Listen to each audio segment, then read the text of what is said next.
1993, which was an interesting time because probably for the first time since, I guess, Cheyenne and Sioux delegations, you had tribal people walk right into the Oval Office in turbans and cloaks, and I was translating, and they were just grabbing Reagan by the lapel, the label, like this, and saying, "Are you going to help us? Are you going to help us?" Very impressive sight. Meanwhile, the eggs are going, "We're going to break this up now. This isn't protocol." Interesting time. But I'll tell you about it sometime. Next. Okay, so you got the idea. We're coming closer and closer to Herat. You have a little permanent water hole, sheep, and in the background you have a traditional inn for caravans, a caravanserai. If you go into the Afghan outback to this day, in the countryside, people can still refer to distances in terms of sarais. Dos sarai duras. It's still far 2 sarais worth, meaning 2 caravanserais. Next.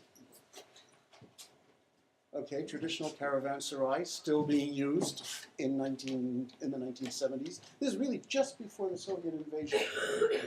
Still lots of donkeys, lots of horses. Next.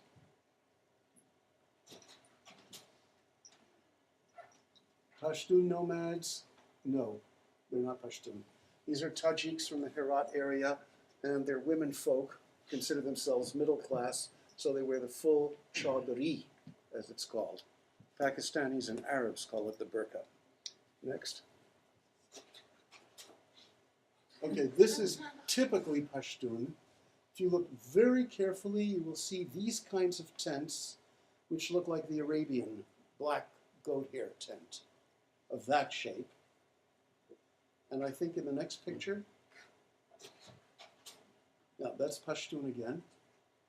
Next one. This is Tajik. This is the kind of tent that's been adopted from the Mongols, and it's the Central Asian. So Afghanistan is truly the meeting place between Near Eastern traditions and East Asian nomadic traditions. And in the Herat area, depending on the hilltop, you can see both kinds. From a helicopter, if you're anthropologically trained, Tajik, Aymakh, Turkmen, Uzbek, Pashtun, just by the tent shape. Next. Yeah, there's your typical Central Asian type felt tent. Next. Many Turkmen people who used this tent traditionally fled from what became Soviet Turkmenistan. They poured into the Herat area in 1924. And even though they were given land to settle down and abandon their nomad ways, nevertheless, right outside Herat, they still pitch their traditional tents in the summertime in the courtyard of their permanent house, where the women spend the day.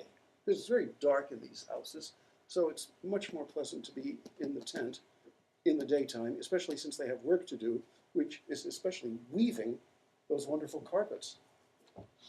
Next. Okay, well, we can go back to traditional times, and you can see the tent up on the left. This depicts the conquest of a city by one of the masters of the school of Herat in the 15th century. The Lord in his tent and the attack. So these kinds of tensions have been happening for a long time. Next. Oh, can you, Yep. before you change it, is there any, am I just like completely strange for thinking this looks vaguely Chinese? Oh, you are extremely perceptive. Okay. So Chinese, in fact, that when the Mongols conquered the Persian, Central Asian and Persian territories and as far as Turkey, even though in the Mongol Empire, the sublords who were rulers, directly rulers of Kabul and Herat and Samarkand, Tabriz, and as far west as Konya in Turkey, even though they became Muslims and adopted Persian as their official language, nevertheless, they continued to recognize their cousin, the great Khan in Beijing, as their overlord. They considered Chinese art to be imperial art. And from the 13th century onwards, Islamic painting receives a mass of Chinese influences that were absorbed in the 14th and 15th centuries, mingling with local traditions and resulting in this kind of art. So the answer is yes, there is a very, very strong Chinese influence. Next. As here, this shows a Sultan of Herat this was painted in 1488 by Master Mirak Naqash. And if you look very carefully, see the Lord here, the Sultan, and he too has his traditional tent pitched in the courtyard of his palace. What you saw in Afghanistan until 1978 was this ancient tradition as perpetuated by very rustic peasant people. But you can take the high aristocratic tradition, go back to the 15th century, and see it there. You recognize the tent? Right there? But of course, it's beautifully woven dome, but it's felt. Next. And this was done by a French officer in the service of Ranjit Singh of Lahore.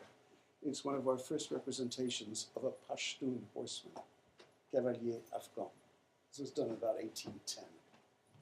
So this gives you a pretty good idea of what the founders of the Afghan kingdom as such looked like, fought like, rode like.